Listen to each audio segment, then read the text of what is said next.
सलग 4 दिवस पाऊस, झेंडूचं पीक कसं वाचवायचं? नमस्कार मित्रांनो, आपल्या झेंडू शेतीच्या प्रवासात आजची परिस्थिती थोडी वेगळी आहे.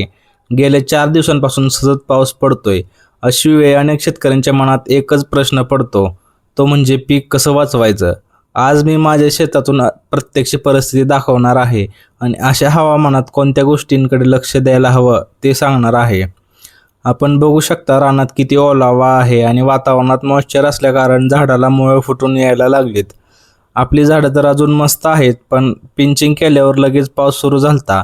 6-7 झाडांना बुरशी लागली आहे. त्याला आता पाऊस पडल्यावर वातावरण शांत झाले की स्प्रे घ्यायचा.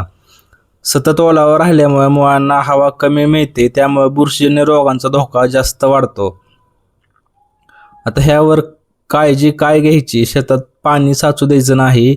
माती ओली असल्यामुळे सिंचन बंद ठेवायचं. पाऊस थांबल्यावर आणि पानं कोरडे झाल्यावर आवश्यक ती बुरशीनाशकची फवारणी करून घ्या. हवामान सुधारले की पुन्हा खत व्यवस्थापन आणि पुढील फवारणीचं नियोजन करा. तुमच्या भागात किती दिवसांपासून पाऊस सुरू आहे आणि तुमच्या झेंडूची परिस्थिती कशी आहे?